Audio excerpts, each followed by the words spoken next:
we go. Zoom lady has said recording is in progress. So, welcome this morning or evening, afternoon, wherever it is for yourself there, Jeff. Um, 5 p.m. California. 5 p.m. There we go. So, good evening, Jeff. Here with one of the progenitors of death metal. When you think of death metal, you can forget the rest. You can go with Possessed. Jeff. Brady, Uh, my man, what's up? How you doing? How's yeah. everything down there? How are you going, mate? How are things going over there at the moment?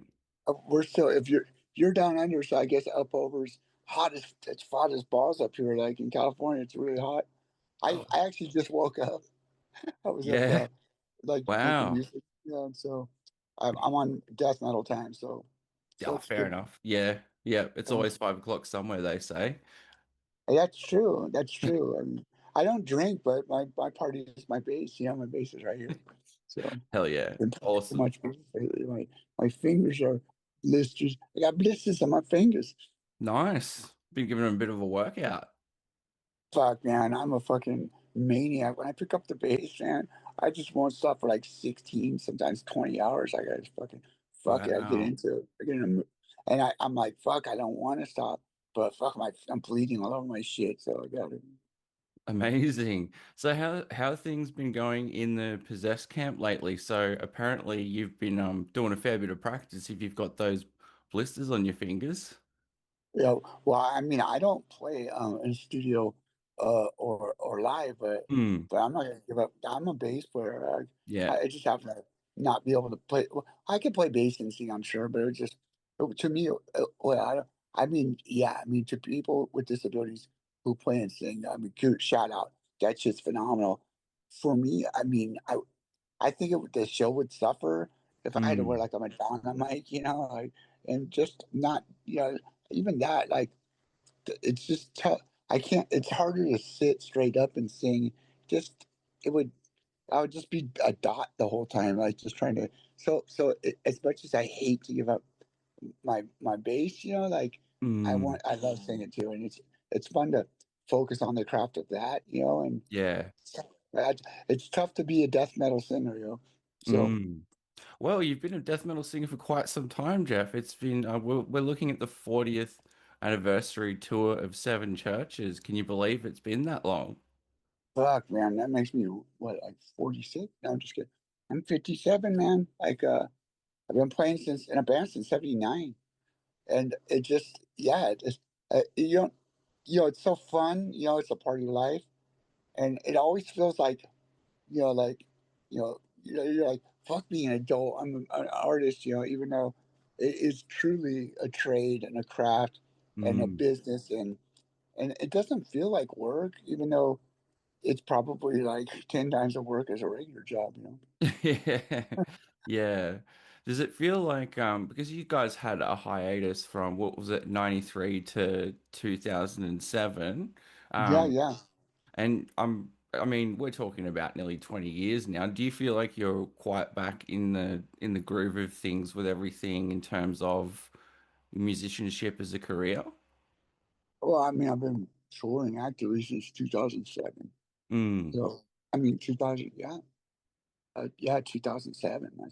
So I've been, this round of Possessed is like, what, four times, wait, what, probably four, close, well, whatever the math is, it's many times the life, the shelf life of the original Possessed. And Mm. again, it's a tough business. Like, you don't see original bands together because, it's tough. People are like, fuck it, I'm out. I want to live a normal life. Yeah. But I don't have an out. I don't want an out. And I never had it. This is all I got left in my life, and that's all I've ever had in my life, and that's my that's my logic on it. Like, people, whenever I was in 15 or 11, I wrote "Burning in Hell" in 11, at 11 years old. But people were like, Jeff, you gotta like go to junior college or something. You have to have a backup. And I was doing concrete with my dad, and Mm. and all that, and but and oh, I'm drifting, but yeah, it's Drifting's your life, fine. and yeah, and I love it. It seems like time just flies by. Life is like a roll of toilet paper. Closer you get to the end, the faster it goes, and Yeah. and it always feels like it's a blessing. Like every show is a blessing, and it Mm. means the world to me. And I just want to keep playing as long as I'm possible. It just seems. Oh, the hiatus though was not really a hiatus. I got shot twice, and I took Mm. 5 years. I got my shit together. Went to college, got married, had kids, and I worked at the hospital. And retired from the hospital early, and got the band back together. And so it's good to be back, even though, it's been a while, good to be, There's so much that's happened in the intervening time, Jeff. Like you've had an interesting life, that's for sure. yeah, it's just, yeah, you got to roll with the punches, man. Yeah, absolutely. And how are things feeling at the moment with bringing the band together and it being 40 years? How are the rest of the band feeling about the upcoming Australian tour? Because this is going to be your first ever. Yeah, I mean, it's taken a month to ten. It's like shit. I've been trying to get out here for 10, no. I mean, since we got possessed together, immediately I was trying to get out to Australia because, I want to go. I haven't been to Australia before, and I want to go there. Back then, it was a burgeoning, a smaller scene. It's still a smaller scene, Mm, but the scene is supposed to be really great out there, and I mm. want to check it out. I want to see how the Australian metalheads rock, and Yeah. I want to put a good show for you guys. Oh, hell yeah. Look, I think you're gonna have, I think with an Australian tour, you're gonna have, obviously you guys have cross-generational appeal, obviously being one of the bands or the band that started death metal. And, you guys literally basically coined the term death metal. So I would Well, dare say you well, guys have, can I interject? It was I know everybody says we coined the term, and that's true, but mm, people tend to hurl all kinds of shit at me because they don't want me to have that. But the truth is, for over a year, we were the only death metal band on the planet, and nobody mm, was claiming that because nobody, quite frankly, nobody fucking wanted it. It was we had a band meeting. We said, "Yo, Venom's got black metal. Metallica Exodus, or Exodus Metallica." In the Bay Area, it was always Exodus Metallica, but they were. I know, I digress. We love them both, but Exodus ruled our scene. Yeah, mm, mm. and Metallica was we would fucking worship those guys. And Kirk lived right around the corner from me, so I could just ride my skateboard to his house, Hell yeah. and uh, and we were always at each other's house. We had these huge parties, the possessed Metallica parties. That we go to their house, have a party, and it was just so fun. But I forgot what I was saying. So I'm so excited. But yeah, so when we first came up, you got to remember there was nobody like, "Rah," that Cookie Monster vocal. So we could clear a room, like people fucking were like, that's dog shit, man. They don't like it, and but a lot of people, I mean, most people like there was always people that would stay, there was people that would leave, Yeah. and it was just imagine taking like no death metal and just throwing it into the cosmos, and it was a new thing. It was harsh.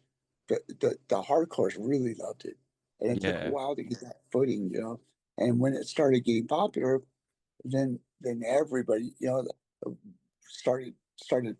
How do I word this? It became more popular, and then it became, something that people wanted. And Mm, no, how do I? It became a genre.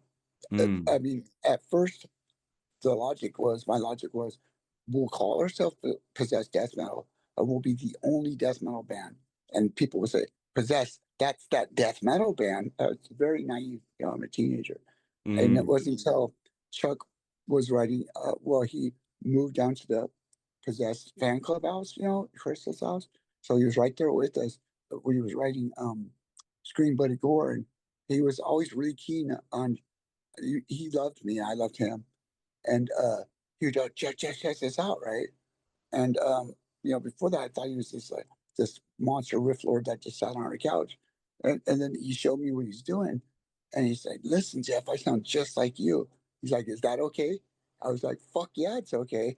And it hit me like, we're not going to be the only death metal band, Mm, and and it was a fucking like a revelation, like just as it more and more death metal came out, it's like fuck, this shit's like a subgenre, like, mm, and then it became like what I think is the best genre in music because people saw the worth in it, and it just I would rather Possess have never existed than death metal to cease being a genre because I think it is the best fucking genre in music today. And I know that's a bold statement, but like everything under the sun has not been done, and you can see that in death metal. Mm. To the open eyes and ears, you can see new shit being done daily. Like you don't really see that like with any other genre, And you have the whole California vibe, which is Hail Satan.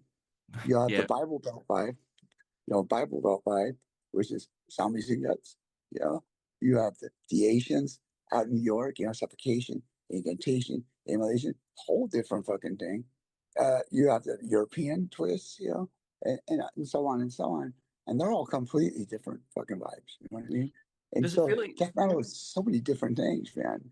How does it feel, I guess, too, on that note too, Jeff, that you do you ever have moments where you're on stage performing and you're watching people with a whole bunch of band shirts of death metal bands, and how does it sort of feel for you guys? Does it feel kind of like surreal being on stage, seeing people It with feels merch of good. various bands and thinking that we actually helped influence all those bands? No, I don't think that way, but Yeah. I'd be a fucking huge dick to think that way. But I, I, I think I fucking love this band, or this band's mid, or this band's good, or like I judge by the quality of the music. Also, Mm. mostly, no, I don't even think that though. Like I'm all punk guy, so like Yeah. you can't be shitty enough for me, or you Mm. can't be, or you can't be good enough. And shitty is probably a bad term, but I like rough music. I like raw music, and I like refined music. I like all kinds of music. Anyway, I digress. I'm kind of all over here today. I have my coffee, but no, I don't think that way. I, I think I admire the musicians around me. I know what it takes. Any death metal artist knows what it takes to be here, and it's rough. And I Mm. just say these guys are fucking awesome. Mm. But my favorite bands are the guys that are really cool guys. Yeah. That just makes me really like a lot of the bands we tour with. You become like a family and friends for life, and it's just I mean, death metal is my world, and I love my world. I wouldn't change it for anything. And I love all the guys. I love all the bands, and it's just great, man. It's like a family, and it's weird with Possess. It's like the more we try to make it, the more the people fucking hate us. We'll have 50 people, 50% that loves us, Yep. 50% that hates us. You either love or hate Possess, and they'll keep hurling insults and talking their shit, and it just makes me be like, fuck, throwing the horns up, fuck them, death metal forever. So do you feel like in terms of 40, so with the band being 40 plus years in, there's still like you're still getting sort of like a mixed response and you're just focused on the music at this point, really? Yeah, well, of course, you don't like it when people lie about you, or you get dirty to hit below the belt. But fuck, it's better them than me. Like I don't give a shit like what people lie about. When I hear lie, it's irrelevant. People can lie and talk their shit, but there's nothing they can do. Hmm. It's just, and I like that feeling of a kind of rebellion, and that it being. I don't. If everybody loved me, I wouldn't be doing my job. Mm. Some commercial sellout. So If I everybody love it. loved you, death metal may not even exist. Who knows? Yeah, I know. That model is very much a rebellion. It's a very Yeah. much a place to say whatever the fuck you want, how the fuck you want to say it, and whenever the fuck you want to say it, and fuck everybody. Like fuck everybody who doesn't uh, like accept what I'm doing and want to break me down. That Mm. I don't care. I'm not here to be famous. I'm not here to be rich. I'm here to play for the people who want to hear me, and that's my thing. Awesome, man. And If in terms of playing at the moment, so how has it been with yourself and the band preparing for the tour? Have you guys found playing recently? Like, are you guys, what's the setup look like? Do you guys get together regularly for rehearsals or? No, we don't actually. Mm, We the way I set it up is because Dan's in Miami. I'm in California. Clyde's Mm. just about an hour from here.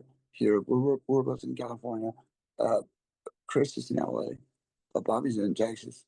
And so what we usually do is before a tour, you know, you practice with the album or whatever, whatever recording you prefer. And then we meet for a quick rehearsal or three, and then we go on tour. But because the time is so packed for Australia, uh, we're just gonna go straight there and Yeah. no practice and do it. But these these guys are pros, so I hold on a second. These guys are pros, so you can we play so much that I don't know. We just go play. We're just Mm. gonna go play, and that's how we've always done it. Though it's not like something scary. Like these guys, we know the songs, so we're just gonna go do it. We just did a tour in Latin America, and so we're coming off the rest, and we're gonna do it again. And this is gonna be a brutal tour.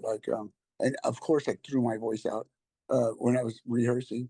So I'm just trying to get my voice. But it'll come back though. It always does. And Mm. and so we'll go back to back. We'll Australia, and then we'll go Europe. And it's gonna be rough, man. It's gonna be rough, and it's A gonna be long fun. And slog. yeah, I mean, but this is what we do. This is our life. I can't wait to do it. It's a little unfortunate right now. I probably shouldn't say this. My mom is in the hospital, so we're back Mm. and forth to the hospital. And it's a tough time, and but right now I only have like 16 days left to go over my set. And so what I'll do is like today after we're done, I'll just keep going over my lyrics. I'll keep playing with the albums and singing. I'll rest my voice, but I'll sing in my head. And then when we get there, that's the practice. Is you do it solo, and then you do it live. Yeah. But Get but yourself there a. are times Mm. when we'll sit together and practice. That's for sure. Yeah. But this is right now we're just off the tour. And we're going to do it. Maybe I'm over speaking this. I tend to ramble, but yeah, it's a mix. You roll with the punches. You do what you need to do, and you get the job done.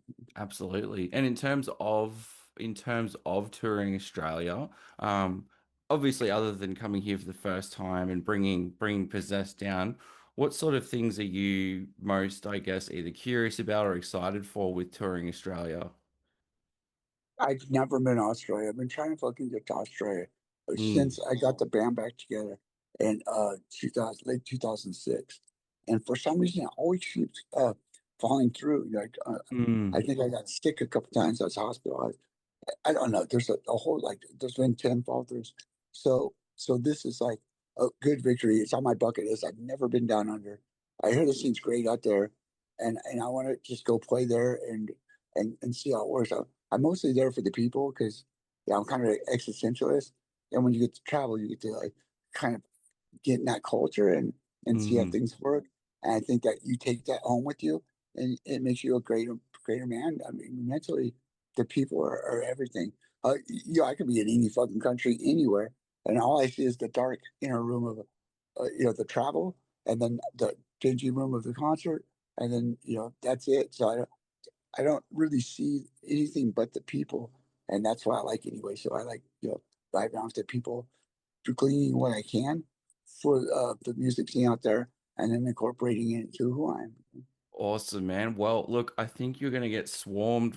You're going to get swarmed on and off stage. We're going to, I think it's going to be mutual love. And if Good. you're enjoying the people, I think the people are going to give you one hell of a show as well because it's been a long time coming and people are very excited about it. So we look forward to having you guys on the upcoming tour.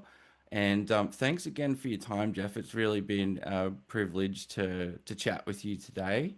And Very useful. Cool. can't wait to see you guys rocking out on stage and bringing that classic material down here. Okay, thank you, Brady. It's been an honor and a pleasure, and I hope to see you out there, man. Awesome. Cheers. You take it easy, man. Have a good night. Okay, thank you, Brady. I don't Cheers. care. Yeah. Rock on, Okay, dude. thank you. All right. Thank you very much to Jeff for the opportunity for the chat on Friday. It is now Monday, which in a strength check is Music Monday, where we feature some upcoming releases, discuss new releases, as well as specialized content, essays, articles, that sort of thing. There's plenty happening on our socials, so you can check us out at Inner Strength Check. Not hard to find. So look, before I wrap up the episode proper, rather than just kind of cutting it off in silence and you wondering where the hell the episode went, I thought I'd just do a bit of a promo on behalf of one of the world's most iconic Godfather death metal bands, basically progenitors of the genre. Thank you very much, Jeff and Co. So, tickets and info for the upcoming tour are available from hardlinemedia.net. We'll have the links and information for all this in the show notes, which will be posted with the episode proper. Possessed will be touring Wednesday 29th of October in Brisbane at the Triffid, Thursday 30th of October Sydney at the Manning Bar, Friday 31st of October Melbourne at the Croxton. I'll see you there if you go into that one. Halloween and everything. Saturday 1st November Canberra at the Baso. There are limited VIP meet and greets. I'm not entirely sure at this moment if they've sold out, but that includes early access to the show and merch stand, getting a photo with Possessed, Australian tour poster to get signed, exclusive VIP and laminate. You can bring along personal items to get signed, as well as obviously entry to the show. So check that out, and while you're listening, be sure to have a look at our website, because we not only have a bunch of music, heavy alternative music related stuff, we also cover everything in the realm of riffs, hobbies, gaming, and mental health. So from me to you, I just want to give a thank you for listening, and stock standard podcaster call to action, bloody blah. Have a good one, guys. Cheers.